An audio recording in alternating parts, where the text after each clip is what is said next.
Welcome to another episode of Relentlessly Resilient, where real people share real-life experiences and the tools they've developed to move forward and live their best life. I'm Michelle Scharf. And I'm Jenny Taylor. And Michelle, today I'm going to introduce everyone to a new friend of mine that I met at the Pentagon in Washington, D.C. as part of some of the Army meetings that I had with some Army senior leaders and a group full of Army survivors. So we've got Master Sergeant Aaron Hudgins on the line. Hi, Aaron. Hey, how's it going? Hey, we're so glad to have you here. Thank you for taking time to call in from Oklahoma and tell us a little bit about your military story. As I said, you're a Master Sergeant in the United States Army Oklahoma National Guard, but also we're here today to talk about your beautiful wife, Jeanine Hudgins. I love that you call her JJ. I think that's so sweet. So I don't want to take a ton of time. I want you to kind of jump in and tell us about you, your Army story, JJ, her Army story, and then, of course, where the two stories came together. So I've been in the Army for roughly 25 years, 20 federal service, and then 5 additional reserve time, because everyone starts out in the Guard as a reservist. And then if you happen to just get a job being AGR, you get it, and then you move forward from there. So I just hit 20 years in October. I can retire anytime I want, but I've decided to stay in for now, pending this new assignment, because I have access to soldiers and assets that I would not have if I was to get out. So this has actually kind of propelled my career to continue on when I would have gotten out a long time ago. And just really quickly, the new assignment you're talking about is the SOG, right, Aaron? Are you okay if I explain that a little bit? So we call it the SOG. It's SAWG. And it's a Survivor Advisory Working Group under the direction of the Chief of Staff of the Army. So this is the 4-star General McConville, who is over all Army in the world, has set up a working group where they bring in survivors for 3 or 4 years at a time from different parts of the world, different backgrounds, all Army that have lost someone in uniform. Now, Aaron happens to be Army himself, and so is his late wife. So Aaron is new to the SOG. I've been on it a couple of years, but this is the first time we've all met in person because, of course, of COVID. So, Aaron, I appreciate that you would delay your retirement in order to better serve not only the Army, but the survivor community within the Army. So I just wanted to kind of interject a little backstory there. Yeah. And then keep going. Absolutely. Tell us about you and tell us about JJ. I joined. I was like everyone else. I just wanted to do the 6 years and get out. I didn't think I would ever do anything more than that. But I ended up, I'm deployed twice. So every deployment just kind of re-energized the want to keep doing this. And so I just kept moving forward. Well, fast forward to roughly about 5 years ago, I got promoted to E8. I work in the HR department in the military. So I got promoted to E8, and I was assigned to the infantry brigade in the state of Oklahoma as the S1. So I oversee personnel. When I showed up there, for us civilians, tell us what EA and S1 mean. So I'm sorry. EA is just a Master Sergeant. I am It's enlisted soldier level 8. E-8. E8. Mm-hmm. Okay. So the rank is Master Sergeant. You're okay? No, it's okay. It's just us civilians. We just don't get it. I don't get it, and I'm still been in. So anyway. But in the civilian world, we would call the S1 HR personnel matters, right? Yes, I would be in HR at a standard business or corporation. I would work over personnel and anything that oversees that. That's exactly what I would do. And your business, for this example, is the Oklahoma National Guard. Yes. Okay. Yes. Okay, and great. So I started there, and once I got promoted to Master Sergeant, my first assignment was with IBCT, which is a infantry brigade, is what basically combat team is what the IBC stands for. And once I got to that station, that's when I was introduced to my future wife, which was at the time was Sergeant Murphy. And right out of the chute, she was a gunslinger and an absolute. I have not seen very many soldiers at the rank of her, which she was just a sergeant, which is an E5, lower ranking, but just starting out. And she had no filter. She had no problem telling you if she didn't agree with that. She had no problem explaining that the soldiers that were assigned to her were her soldiers, not yours. And I really took to that because a lot of leaders don't take ownership the way she took ownership. And she took ownership as if once they became under her fold, those were hers. And she took care of them probably any better than I've ever seen anybody in the military take care of a soldier. She could tell you everything about them. She could tell you their personal life. She could tell the names of their children. She could tell you their birth dates from memory. Wow. And that's something that I've never seen. Most people will have to look into their personnel records and everything to find that. Not her. She knew everything about him. And that really played a part because throughout the months when we worked together, those soldiers reported to her, and to this day, they still go visit her gravesite. They still talk to me, and we share pictures. And one of her soldiers just had a child, a little baby girl, and she named her after her. Oh, my goodness. Sweet. That's the true connection. Think of that compassionate leadership, which sometimes might not be what the stereotype of Army leadership brings to mind. Correct. I love that. All right, how long did you date? What's it like to date when there's a rank difference, but you're both in the Army there, kind of in proximity? I imagine that has its own nuances. It absolutely does. I just happened, as soon as I got there, I took an assignment as a first sergeant in an infantry unit. So it's hard to explain, but basically it's a lateral assignment, which allowed us to be able to see each other because we were in the actual same unit. We were in the same section. And when we first met, it was all business. Okay. Yeah, nothing was out of the ordinary. She reported to me just like a normal sergeant would report to a senior.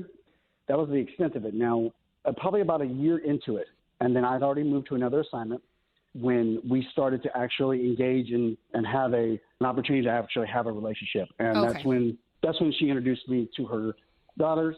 She had two daughters, Shoni Murphy and Seneca Murphy. And they were just like her, very headstrong, Spitfire.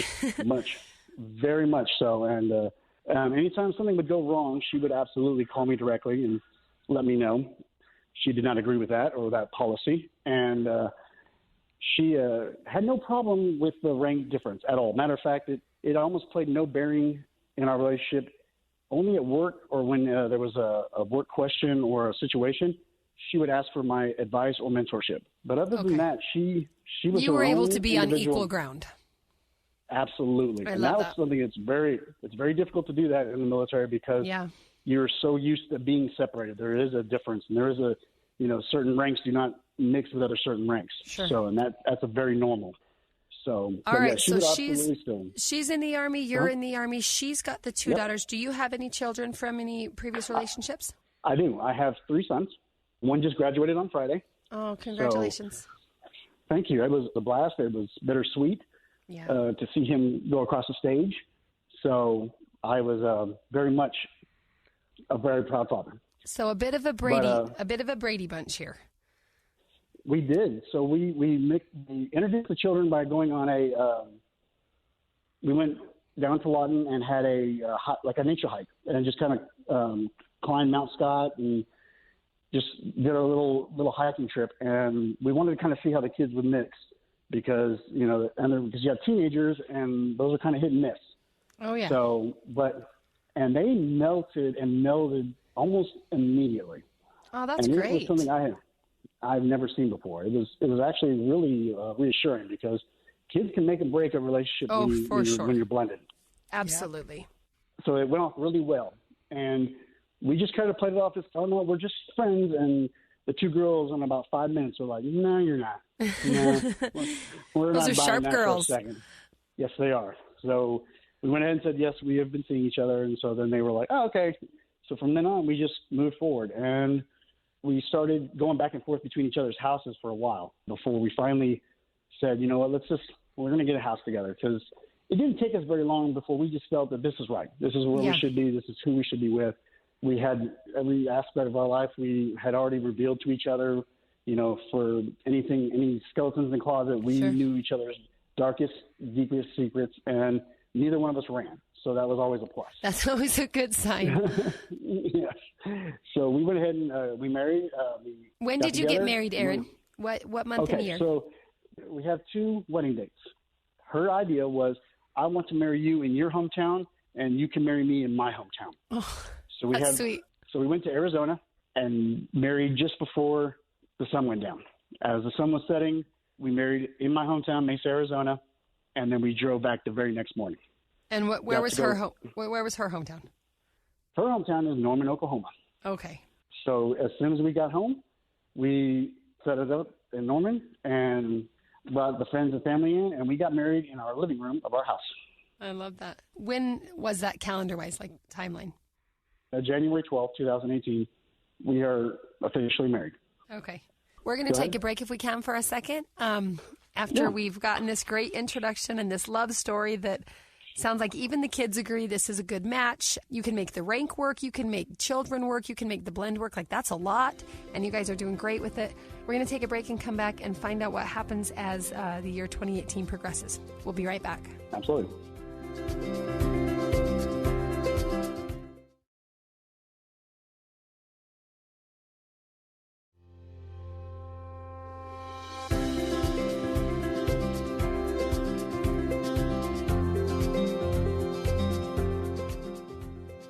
All right, Aaron, tell us what happens. You're newlyweds. You've got these 5 kids between you. You're getting a home together and starting this new life kind of officially together.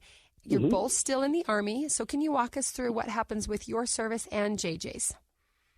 Okay. Well, with my service, I've taken a first sergeant position, so it's in another unit, another building altogether. My wife gets a selection to be promoted. So she is now going to make Staff Sergeant in the Army. And so she takes her promotion and goes to another unit in Lawton, Oklahoma. And about that time, she was on active duty orders, but they were temporary orders. They're just short-term orders that they will bring guardsmen on to handle a job or a task, and then they will take them off. And they do it all the time. So it's not unusual. So her orders ended, and about that time, they had reached out to her and asked her if she would like to help the unit that was deploying to Afghanistan, helping in doing HR work for them, because she's really good at it. And so she agrees because she wanted to stay home. She didn't want to deploy. And they had told her, yes, you will stay in the rear with the soldiers that couldn't deploy, and you will take care of them and make sure they're administrated as they get out of the Army and move forward until the unit comes back from Afghanistan. Well, about a week later, she gets the call that one of the soldiers are needing to drop out of the deployment due to legal and a custody battle that seems to be getting out of hand. So they ask her if she will deploy, and this will be her 3rd deployment. She has already deployed to Iraq for 18 months with 82nd Airborne because she spent her first 4 years as active duty. Then she crossed over to the Guard and deployed with the Guard for Afghanistan for 12. So she's already got 2 under her belt, just like I do.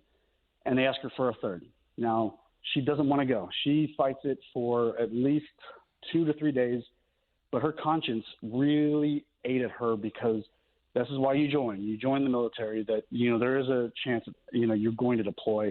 And the soldier side of her ended up overpowering the other civilian or mother side of her. She just felt that if the Army's asking, I'll do this one last time. I will do it just one more time. And at that point, she had said that if I go, I'm done. I would like to get out of the Army, and you and I, let's go start something new. Because she knew I was close to retirement. She said, you know what, we'll just kind of tread water until you retire, and then we will go see the world, or we'll go sell real estate, or let's go finish our degrees at OU. She came up with a lot of ideas, and I said, that sounds like a good idea. So we agreed that she would go ahead and deploy one last time. And what happened was about a month into it, when was broke this? her hip. She came home for just a brief moment to get married, and then she deployed. Okay, so what year was that? Early 2018. Okay, early 2018. It's January. Okay. The unit starts mobilizing in October. So from January to October is basically the only window her and I really had. And I'm ready for it because I've been deployed, so I understand how it all works. I know the dynamic. I take her kids on. I'm like, nope, they're mine now. So I have 5.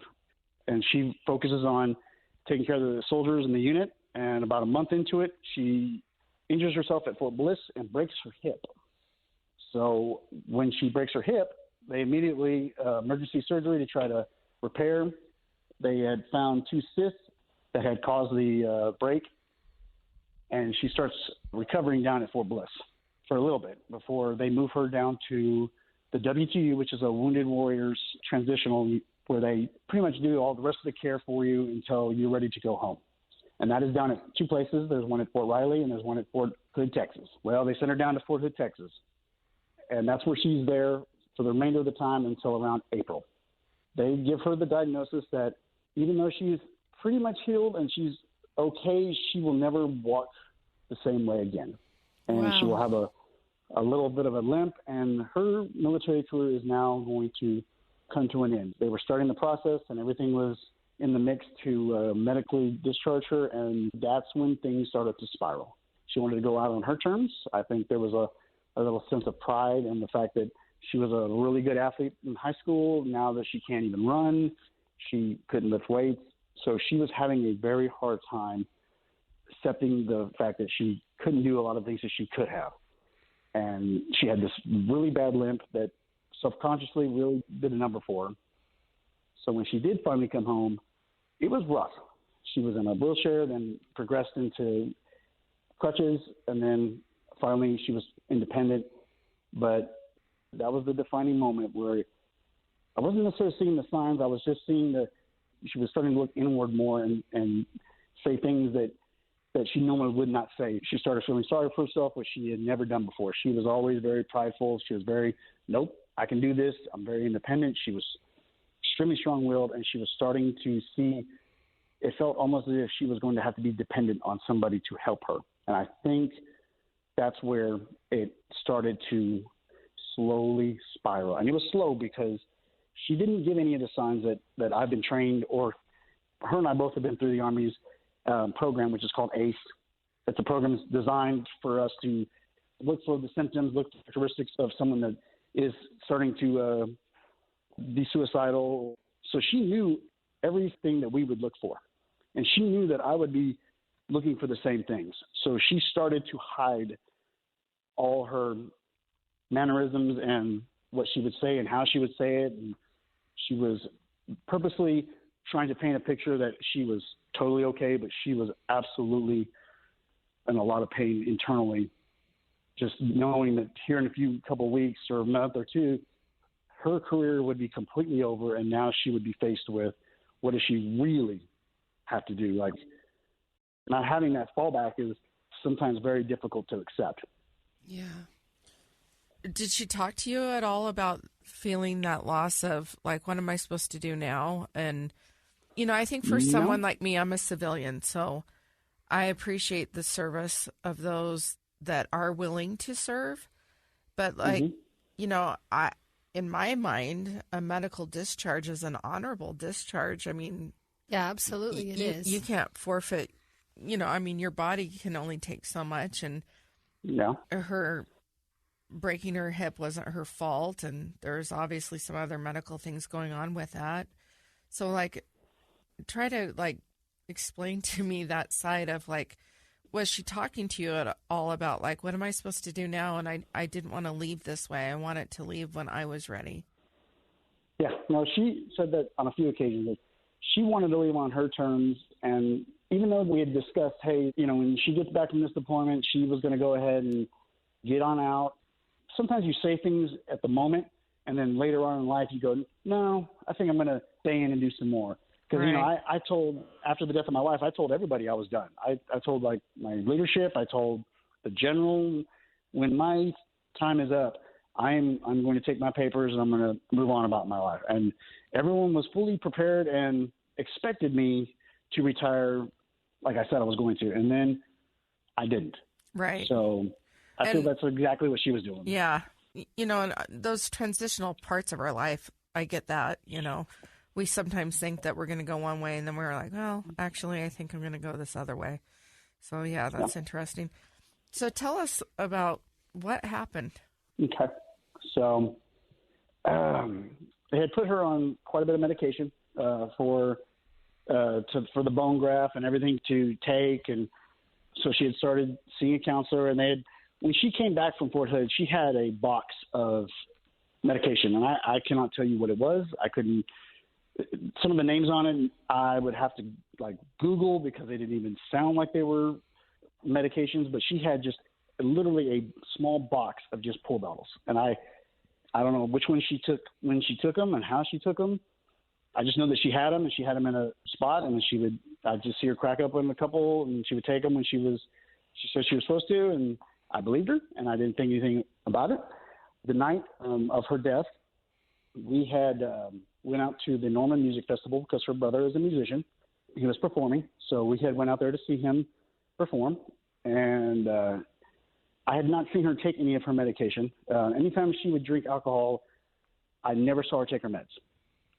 So that night started out like any other night, and we had a few adult beverages, nothing at excess that I can recall even to this day. And trust me, I've beaten myself up for 2 years trying to replay that night and every single moment over and over. And where did I miss it? And she, when we got home, this is where the things start going south. Is I go straight to bed. I'm tired. It is late. I can't remember. It's between 11 or 12. It's late. And she stays up. She has one of her friends from high school that she's with. They're in there just doing the girl thing and laughing and joking. And I just tell her I'm going to bed. I'm tired. And she's like, I'll see you after a while. And so when I go to sleep, like I said, I wasn't paying attention to the time or anything. She wakes me up, and she's just messing with me. And when you were sober and then the person you're with is not sober, they tend to be more playful and full of things they want to talk about at late night and just being who she is. And that's not anything abnormal, and she just keeps bothering me. Now, I'm not someone you want to wake up. If you wake me up, the house better be on fire, or there better be a kid that has severed off a limb or something. It has to be pretty big deal for you to wake me up. So when she wakes me up and all she does is just messing with me, I get irritated. And that's when I get up and I say, I'm going to go sleep in the other room because I can't handle this. I can't be in a bed with someone that's drunk or is just, and so she gets a little hostile, but I just turn around and say, I'll see you in the morning. And she was like, thanks for being a jerk. And I was like, you're welcome. And I closed the door behind me. And the next morning when I wake up, so the kids are all home. We have 3 of the 5 kids actually physically home. 2 of them are with their friends spending the night. I get up and I make breakfast. It's a normal Sunday morning, nothing out of the ordinary. I haven't been back into the bedroom. I figured since she had alcohol, she probably needs to sleep it off. I was perfectly fine, so I cooked the kids breakfast. We share some pictures from the night before between her older, Shoni. She's sharing some pictures that she took with her camera. And then about that time, I decided, okay, I'm gonna go in there and check on her, make sure she's okay, and if she needs anything. And I got breakfast ready, so I go to open the door, it's locked, which is very unusual, but it just forces me to go down and get a butter knife from the kitchen so I can unlock the door from the outside because she wouldn't answer. I knocked on it, no answer, no response. So when I open the door, nothing's out of the ordinary. The it's not made. You can tell she slept in it. I call her name out, no response. So when I come around the bed, on the other side, there is a door that goes right into the bathroom and then into the closet. At that moment, when I can see through the bathroom and into the closet is when I stop. And there is a delay in my reaction of what I'm seeing because I'm not sure what I'm looking at because it's not registering. In my mind, everything goes quiet. It almost is like no sound, no air, nothing. It is just quiet. And it's me staring across through the bathroom into the closet as my wife is now hanging inside the closet. Oh, Aaron. And it like I said, it takes me a minute to realize, what am I looking at? Because it doesn't look natural. And then all of a sudden it goes from no sound, no anything to NASCAR. Everything is, my adrenaline's pumping. I can hear sounds and it's a sprint straight through the bathroom, straight into the closet. That's when I could tell. And it was, I knew right then there was nothing. I couldn't, there was nothing gone. I could do. Yeah. Yes, she was gone. Oh my gosh, Aaron, I am so sorry. This is horrific. It's unimaginable. It was. And all the kids are home and you're all in the same house. Oftentimes when we invite military members to tell their story of losing a soldier or another branch of service, it involves combat and a knock on the door and the notification team comes over. In this situation, you're now the one to notify the children and everyone, including yourself, having to register what you saw. Can you walk us through that a bit? So I immediately make a straight beeline to the door and to our bedroom. As soon as I come out, I slam the door behind me so that no one else can see what I saw. And unfortunately, my cell phone is completely dead. So I have no cell phone. So I screamed to one of the kids, which is Shoni is the oldest. I need her cell phone. And at first, a teenager will not just hand over her cell phone. Right. Never. So she immediately was like, why are you wanting my cell phone? And I immediately elevate my voice to a completely different level that she has never heard before. And it scares her. And when I do that, I go, scratch that, call 911. And then when I said that, she immediately, her entire expression had changed. Then she knew I was serious and this wasn't something, like I was not mad in the sense that they've done something wrong. And so that's when she ran to me and handed me the phone, and that's when we called 911. Now, I don't know, I have been trained to handle a number of different scenarios, but what I was not trained for is to handle, a loved one and like who do I call? And so when the 911 dispatch answered, she was like, what is your emergency? I fumbled because I don't know what my emergency really is at this point. Like what am I asking for? Am I asking, do I ask for a coroner? Do I ask for a police? Do I ask for a fire? Like, I don't know what to ask for because it's now, because she's not fighting for her life. Yeah, you're not calling the medical team. Yeah. Yep. So I literally say, send me everything. And the 911 dispatcher said, I'm sorry, what? I go, send me everything you've got. I don't care what it is, bring it. And about that time, she realizes that the kids are standing right next to me. I have not moved them away from me. I have not told them to go to another room. And she goes, are the children next to you? And I said, yes. And she was like, get them out of the house. And I was like, you're right. I should get out of the house. Yeah. And when I opened the door, I grabbed my little one and I handed him over to the oldest. And I said, run to the neighbors. And the kids just took off on a dead sprint.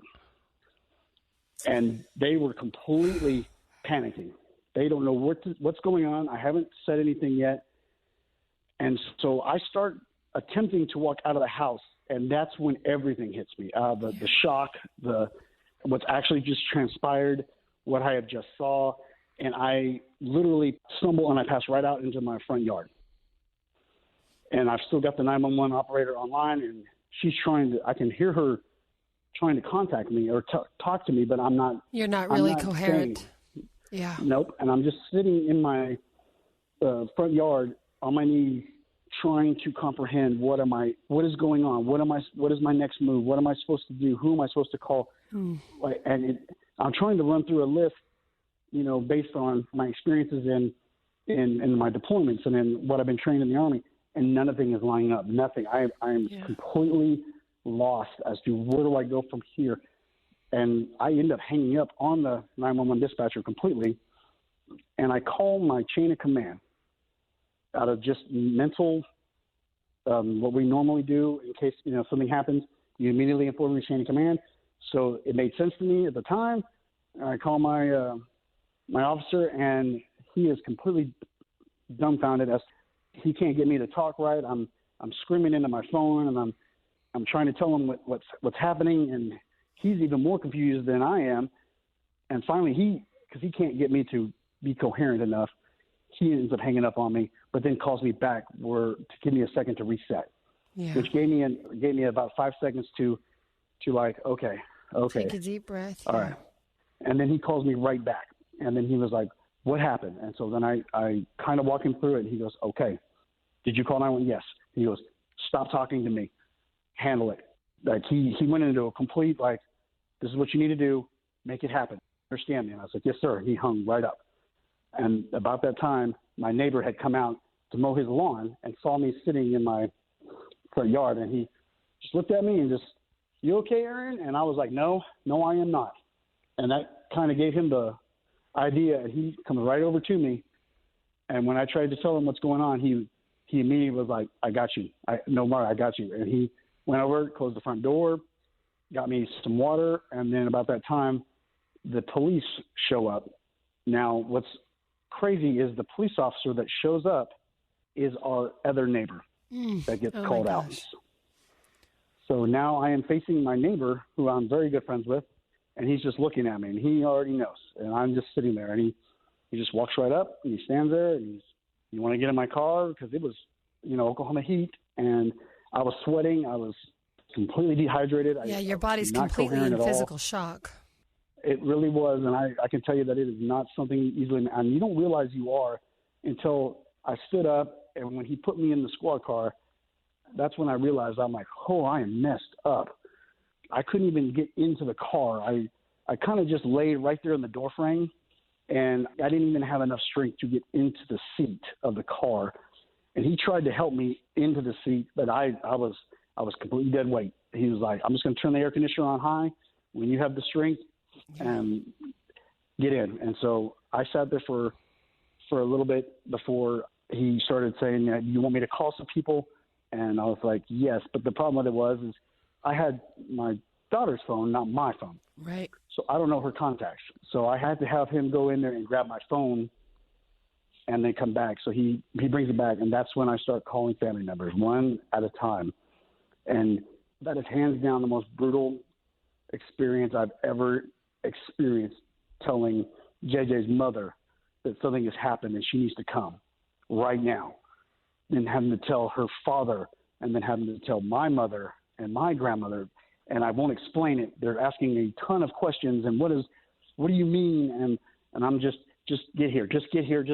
That's all I could say. Because I don't want to say anything because I don't know what to say exactly. Right. You just say, get here. Just get here. Yep. I'm just picturing this day, how horrific. I mean, it sounds like the worst movie you've ever seen. And you've been to combat, you've been trained in the Army for a couple of decades. You know, like you said, you've been trained for all kinds of scenarios, but not this one. We're going to take a quick break and come back and have you tell us, it's been a couple of years. I imagine there have been ups and downs. How do you maybe summarize for us what you learned initially, what your journey continues to teach you? Because, of course, we all know these journeys don't ever end. We'll be right back.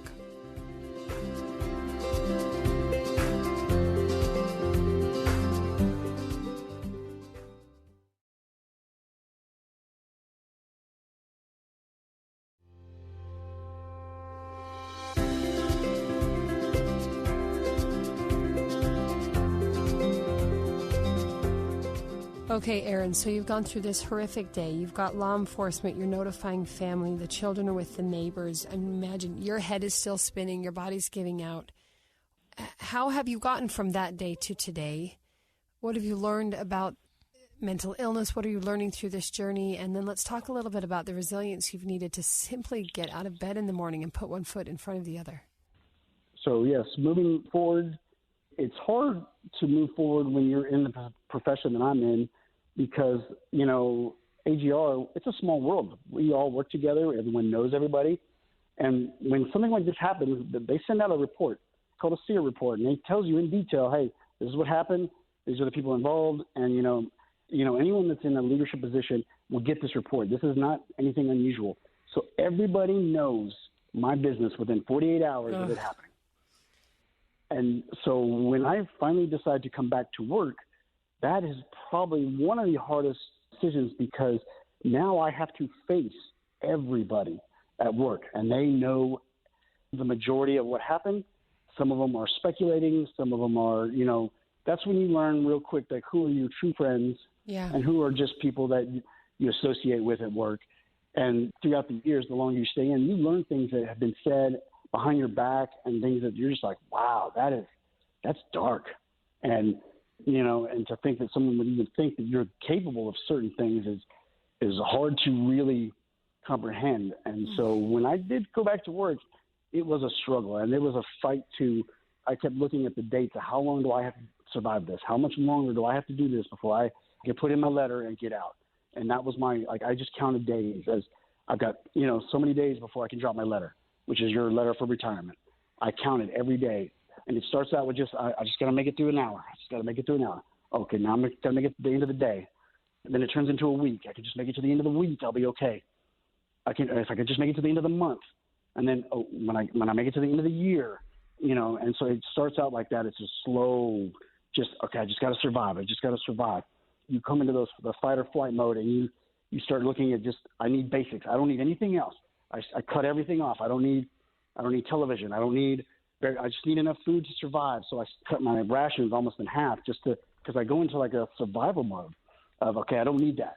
What I do need is this.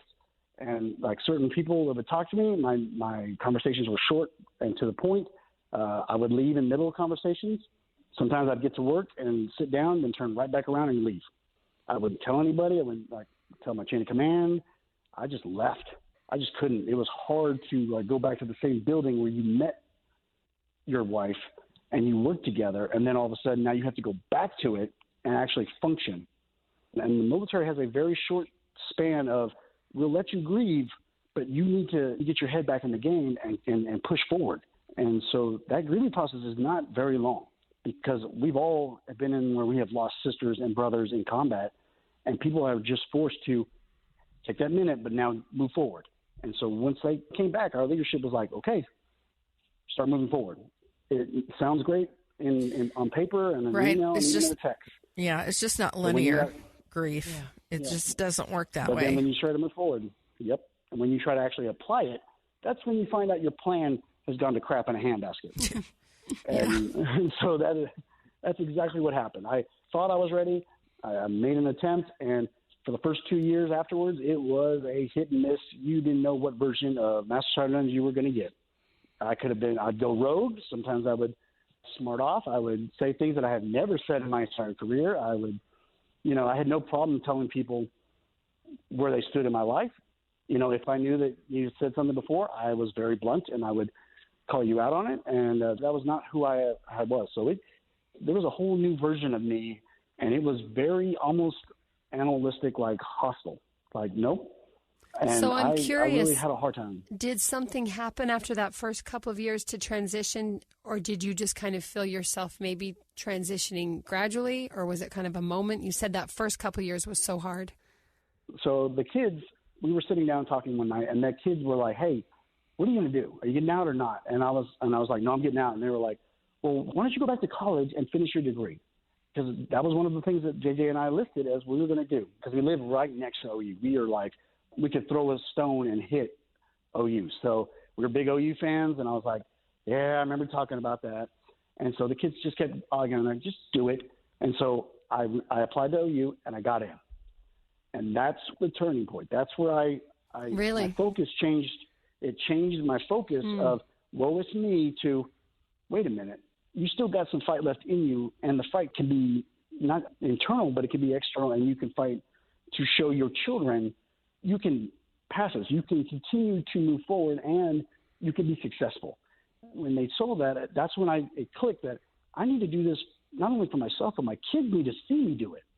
So they can go, look, my dad's been through some pretty horrific stuff, and yet he is still being successful. My mindset completely changed. Were you offered any counseling or therapy to get through this? I mean, it's a horrific trauma that you've faced. Yes. So we have a fantastic Michelle Boris, who is the mental health coordinator for the state of Oklahoma, and she's assigned to the Oklahoma Guard. She oversees all that, and she was immediately sent to my house within the first couple of days after the funeral, and I had requested it because I was having a hard time just just functioning. She came to my house. She actually physically shows up to the house, and then twice a week she would come. We would just talk. So after about 6 weeks, she handed me over to another therapist that was more skilled for that. It's a civilian that was not on the natural TRICARE line. I paid out of pocket, but she was worth every penny, because what she would do is she introduced physical fitness into therapy. So we did boxing and we did rock climbing. When you address and just start pounding your aggressions into a punching bag, 3 times a week, you can relieve a lot of stress really quickly. So that's where I got my therapy. I look at that. You're talking the physical, but also the mental, the engagement. So getting into school, getting your mind focused, challenged, feeling like maybe there's something you can learn and then help someone else with. And then also that physical fitness. I think that is a huge piece of mental health. the talking through the therapy is beautiful, and that can really help get perspective. But sometimes you just need to do. You need to get your body moving as well, get your mind moving and get it engaged, and not get stuck in that. Aaron, this has been amazing. I've got one last question for you before we wrap up, because I know we could talk for hours about everything, but can you define resilience for us? What does resilience mean to you? Resilience to me is being able to understand what has happened to you, and to be able to process it and look at it not necessarily as a negative, but as a learning experience that you have faced, that you can now take and move forward and help others to understand and how to process all those emotions and all those things that come with it. I have found it extremely beneficial to look back and go, this is where I messed up. I don't want someone to do the same thing I did. And so I do a lot of reaching out, and I try to talk to as many people as I can. And I go back to classes and I talk about how to move past it. You're going to carry it with you, but you need to carry it in a different way. You got to look at it, not necessarily in a positive way, but look at it in a way that it's going to make you a better person in the long run. If you can take it and see what it brings to the table is not necessarily all negative. It brings a completely different element that you have never used in your life before. And that element is actually puts you in a different category than others have that will ever understand or experience. Yeah, that is a powerful definition of resilience too. To understand what's happened to you and then almost learn how to see it differently, make it a positive learning experience where maybe you can help someone else. And I really appreciate that you're reaching out to others, because you have felt that darkness and that shock and just everything else that all of us fear losing someone in general. And yet we really, really fear losing someone to suicide. It is horrific. It is devastating. It is so complex. And we just appreciate you being willing to take your own journey and share it and be vocal with it. And we all know that when we do that, of course, our hope is that we can just help someone else. So thank you, Aaron. I know this is a difficult journey, and I'm grateful that I know you. I'm inspired by your story.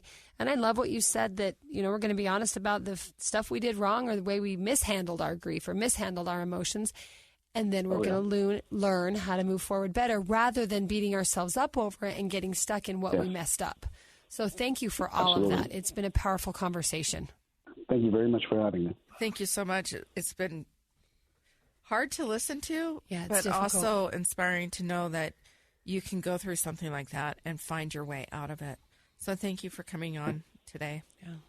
If you've liked what you've heard on our podcast, you can subscribe for free and give us a rating and review. If you know someone who has a real story, we all have them, we'd love to hear from you and give you an opportunity to share your story with us. Send us an email at rrpodcast@ksl.com. You can also find us on Facebook at Relentlessly Resilient, or on Instagram at Relentlessly Resilient Podcast. And to everyone that's listening, whatever you do today, remember to be kind. You have no idea the struggles people are dealing with in their lives. Have a great day, everyone. Bye-bye.